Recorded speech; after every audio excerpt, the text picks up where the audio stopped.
Okay, today our first problem is potential energy of an electric dipole in an uniform electric field. We already done this problem, but still we have to do it here because we are considering potential energy for different systems. Now, what will be the potential energy of the dipole in this external electric field? It must be the work done to rotate it in a small angle theta. So this work done will be stored as potential energy by work energy principle. So integrating torque, we have find torque tau equals to Pe sin theta. Okay, so we have to do different things using our electric dipole. First one is find electric field due to a dipole on axial plane. Number two, on equatorial plane, that is perpendicular bisector. Then we have to find total torque due to a electric dipole in uniform electric field, and then we have to find potential due to electric dipole in an electric field which is 2-3 page earlier, and then now this topic potential energy of an electric dipole in electric field. Very carefully notice the question. If it said that find potential electric potential of the dipole, then do this one.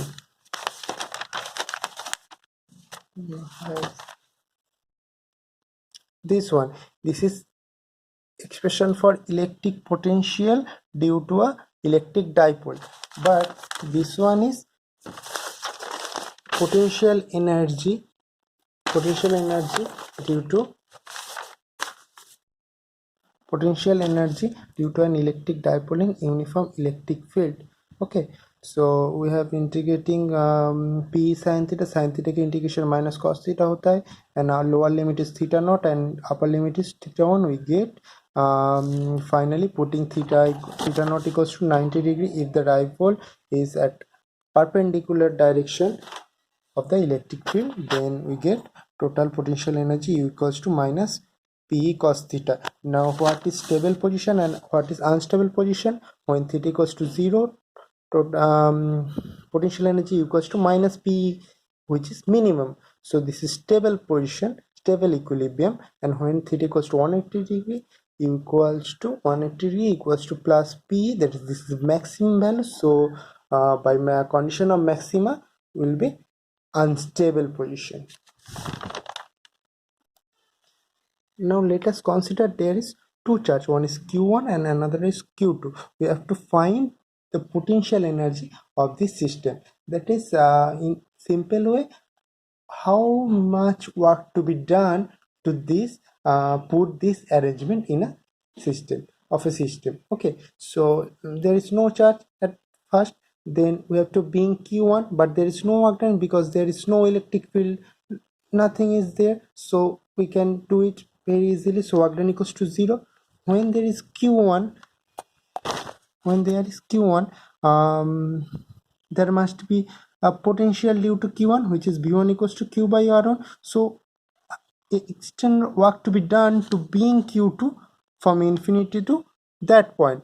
This is W2 equals to work done equals to charge into potential. So charge Q2 को ले आना पड़ेगा. So Q2 into potential का value जो पहले से potential उस point में R पॉइंट में Q1 से R डिस्टेंस पे Q2 को लेके आना पड़ेगा. So potential V equals to 1/4 pi epsilon naught Q by R1. So in putting this, we get 1/4 pi epsilon Q1 Q2 by R2. So this work done must be stored as potential energy of this system. Similarly, if there is 3 charge, मतलब 3 charge को एक system के configuration के ले आना पड़ेगा. इसके लिए कितना वर्क डन करना पड़ेगा? तो ऑलरेडी हमने क्या किया, दो चार्ज को इधर पुट कर दिया, तो थर्ड चार्ज को ले आना पड़ेगा. थर्ड चार्ज के लिए क्या होगा? Work done due to being the third charge must be potential due to Q1 and Q2. Obviously third point में Q1 एंड Q2 के लिए एक पोटेंशियल रहेगा. पोटेंशियल का वैल्यू क्या होगा? 1/4 pi epsilon Q1 के लिए Q1 by R13, मतलब R1 से 3 का डिस्टेंस, और 1/4 pi epsilon Q2 by R23, which is potential due to charge Q2 at point Q3. ये टोटल पोटेंशियल हो गया into work done equals to charge into potential, तो पोटेंशियल तो हो गया इंटू चार्ज, कौन सा चार्ज को ले आना पड़ेगा Q3 को, सो Q3 से मल्टीप्लाई कर दिया, finally total work done W1 plus W2 plus W3, W1 क्या होगा Q1 को उस पॉइंट में ले आने के लिए कितना वर्क डन करना पड़ेगा, Q2 क्या होगा Q1 ऑलरेडी है तो Q2 को इन्फिनिटी से उधर Q2 के पोजीशन में ले आना पड़ेगा, और Q3 होगा Q1 एंड Q3 ऑलरेडी उधर है तो Q3 को उस पॉइंट में लेके आने पड़ेगा, तो उसके लिए कितना वर्क डन होगा, so total work done Q2 plus W1 plus W2 plus W3, so we get 1/4 pi epsilon naught Q1 Q2 by R12 plus Q1 Q3 by R13 plus Q2 Q3 by R23। यहाँ पे मैंने example दिया था 3 आदमी है तो सब एक के साथ और एक हैंडशेक करेगा तो टोटल कितना हैंडशेक होगा, ऑब्वियसली 3 आदमी है तो 3 हैंडशेक होगा, तो 3 इंटरेक्शन टर्म होगा, 1 के साथ 2 का, 1 के साथ 3 का एंड 2 के साथ 3 का divided by their corresponding distance. Okay, similarly will come later if there is 4 charge there must be 6 handshake, so there must be 6 interaction term. Okay, come later. Next, potential energy of a single charge in uniform electric field. Work done in bringing up ship Q1 Q2 Q3 को उधर लेके आना पड़ेगा, ठीक है, लेकिन उधर पहले से ही एक एक्सटर्नल इलेक्ट्रिक फील्ड है तो क्या होगा, ऑब्वियसली Q1 जो हमने 0 लिया था Q1 के लिए वर्क डन 0, यहाँ पे 0 नहीं होगा, तो ऑलरेडी वहाँ पे एक पोटेंशियल है, एक इलेक्ट्रिक फील्ड है, तो फाइनली वर्क डन एक सिंगल चार्ज के लिए क्या होगा, सिंगल चार्ज के लिए वर्क डन होगा ऑब्वियसली उस चार्ज का वैल्यू इंटू पहले से जो पोटेंशियल, जो पहले से जो एक्सटर्नल इलेक्ट्रिक फील्ड है उसके लिए जो potential, so W equals to Q into V. Okay, actually this is a energy stored by an electron in an external electric field which is called electron volt, electron का charge into उस potential का value E into V। हम बहुत बाद में 4-5 chapter के बाद देखेंगे कि इलेक्ट्रॉन का जो एनर्जी वर्क डन होता है E इलेक्ट्रॉन वोल्ट EV, यहाँ पे वही Q इंटू V।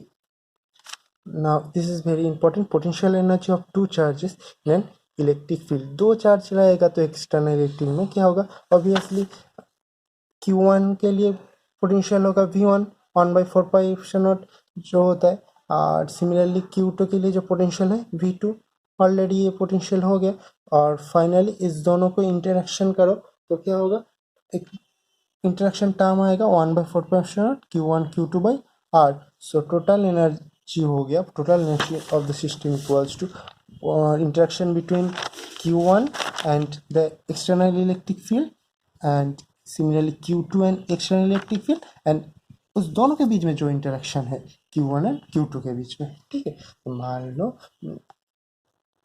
अच्छा ठीक है चलो, Q1 V1 plus Q2 V2 plus obviously इस दोनों के बीच में जो इंटरेक्शन Q1 एंड Q2 के बीच में वो ऑब्वियसली होगा 1/4 Q1 Q2 by R, ये जो यहाँ पे से जो मिला था दो चार्ज रहेगा तो उसका जो टोटल एनर्जी होगा वो तो रहेगा, और ये दोनों टर्म एक्स्ट्रा आ गया क्यों, क्योंकि पहले से ही उधर एक एक्सटर्नल इलेक्ट्रिक फील्ड है, उसके लिए Q1 के लिए एक पोटेंशियल मिलेगा V1, उसका value 1/4 pi epsilon Q1 by उसका जो पोजीशन ओरिजिन से रिस्पेक्ट पे, सिमिलरली Q2 के लिए होगा V2 का value 1/4 pi epsilon naught Q2 divided by उसका जो ओरिजिन के रिस्पेक्ट में पोजीशन है, ठीक है।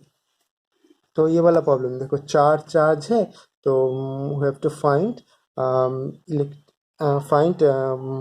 Potential energy of the system और work done to put this arrangement, obviously total 4 charge है तो टोटल कितना हैंडशेक होगा, देखो अच्छे से, ए के साथ बी का होगा, ए के साथ डी का होगा, ए के साथ सी का होगा, ए के साथ बी का होगा हैंडशेक, तो टोटल 3 हो गया।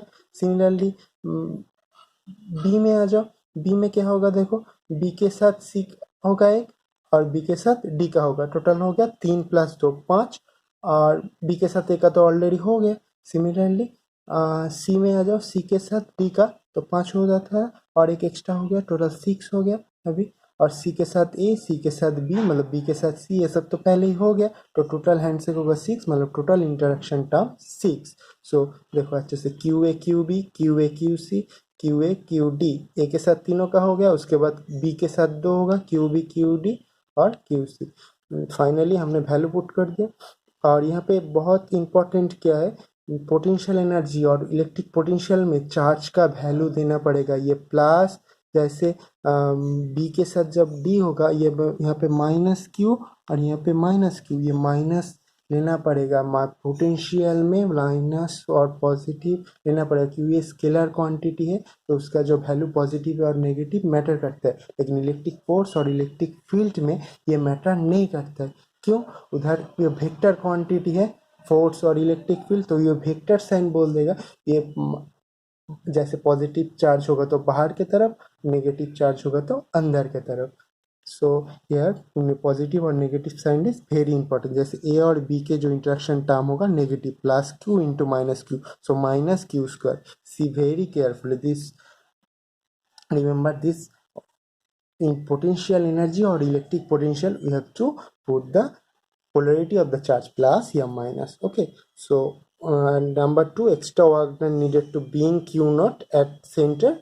Obviously work done equals to charge into potential, charge into potential, charge का वैल्यू q naught दिया था, और potential at center 1/4 pi epsilon naught q divided by o point में पोटेंशियल चाहिए, तो ao by ao।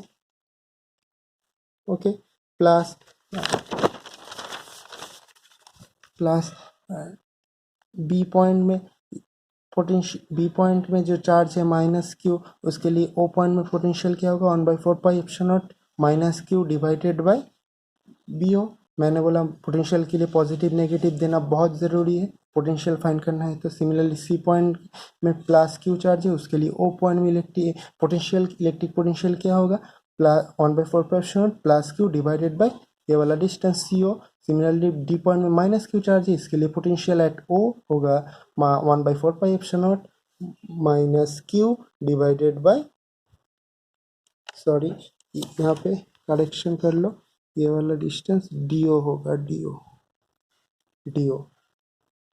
So minus Q divided by D O. So finally क्या होगा, देखो plus Q minus Q plus Q minus Q, finally zero होगा। So total potential at centre is zero, so total work done must be zero. Next problem, equilateral triangle है, the different charge है, उसके लिए electric force find करना होगा। दूसरा होगा क्या, total potential energy of the system, that is ये वाला अरेंजमेंट करने के लिए, ये वाला चार्ज को इन्फिनिटी से ऐसे लेके अरेंजमेंट करने के लिए कितना वर्क डन करना है, ठीक है। That is the potential energy of the system. तो बहुत ईजी, फोर्स डायग्राम देखो, यहाँ पे पॉजिटिव चार्ज, यहाँ पे पॉजिटिव चार्ज, ऑब्वियसली ये वाला +2 की we have to find electric force on charge q, that is at A. So +2q charge will, and this is plus q charge, so like charge repulsion, so this plus 2q charge will repulse this plus q charge, मतलब ये plus q charge को repel करेगा, मतलब बाहर की तरफ भेजेगा। So force F2 will must be outward। Similarly यहाँ पे -4q चार्ज, यहाँ पे प्लस क्यू चार्ज, तो ये प्लस क्यू चार्ज को ये माइनस क्यू चार्ज अंदर की तरफ खींचेगा। This inward attractive force, they are unlike charge, sorry attraction, so this plus q charge को -4q चार्ज खुद की तरफ खींचेगा। So this is inward. So angle between F1 and F2 is 120 degree. This when you doing a problem use electric force or to find electric force or electric field by using Coulomb's law, you must draw the force diagram। Faiz ने जैसे उस दिन picture draw किया था, ये picture अच्छे से सही से ड्रॉ हो गया तो अच्छा हो जाएगा, इजी हो जाएगा प्रॉब्लम करने के लिए। तो फोर्स F1 का वैल्यू क्या होगा, ऑब्वियसली 4q इंटू क्यू। अच्छे से देखो, यहाँ पे मैंने -4q नहीं लिया, इलेक्ट्रिक फोर्स मतलब कूलम्स लॉ में इलेक्ट्रिक फील्ड और इलेक्ट्रिक फोर्स फाइंड करने के लिए माइनस प्लस देना ज़रूरी नहीं है, वो डायरेक्शन ही बोल देगा। लेकिन पोटेंशियल में और पोटेंशियल एनर्जी में इलेक्ट्रिक पोटेंशियल और पोटेंशियल एनर्जी माइनस देना ज़रूरी है। तो यहाँ पे 4q into q by distance square L square. Similarly F2 का वैल्यू होगा 2Q into q divided by L square. So you can see this is 4Q, this is 2Q, so F1 equals to 2F2. तो ये दोनों के बीच में angle कितना है, ये इक्विलैटरल 60 डिग्री, तो ये 120 डिग्री हो जाएगा. 120 डिग्री हो जाएगा तो ऑब्वियसली परपेंडिकुलर रहेगा तो root over A square plus B square R equals to, लेकिन यहाँ पे तो 120 डिग्री तो ये पैरेललोग्राम लॉ वेक्टर फॉर्मूला लगा दो. तो फाइनली आ गया cos 120 का वैल्यू माइनस हाफ, पुट करके आ गया √3 इंटू F2 का वैल्यू पुट कर दिया. नेक्स्ट प्रॉब्लम क्या था, amount the work done to separate the charges, मतलब ये वाला जो अरेंजमेंट है उसको सेपरेट करने के लिए और ये अरेंजमेंट करने के लिए मतलब कितना वर्क डन करना पड़ता है. Obviously by work energy theorem this must be the potential energy stored by this three charges of the system. So obviously this formula, the interaction term between each and everyone, so Q1 के साथ Q2 का interaction term Q1, ये वाला formula, ये वाला जो formula था total electrostatic energy of this system. Q1 total 3 आदमी है तो 3 हैंड से होगा, 3 इंटरेक्शन टाइम होगा Q1 Q2 by R, Q2 Q3 by R, sorry ये पे कुछ गलत है, ये 1 होगा, ये 1 होगा. सो Q1 Q3 by R13, similar Q2 Q3 by QR23. Finally value put कर दिया और पोटेंशियल एनर्जी के टाइम में प्लस माइनस देना ज़रूरी है, तो फाइनली आ गया -10Q² बाई एल. तो ये नेगेटिव है, मतलब ये जो चार्ज है इक्विलिब्रियम में रहेगा, बाउंड है, मतलब ये वाला सिस्टम को तुमको तोड़ने के लिए क्या करना पड़ेगा, बाहर से वर्क डन करना पड़ेगा. So work done must 1/4 10Q² by L, ये वाला वर्क बाहर से करना पड़ेगा सिस्टम के ऊपर. ठीक है.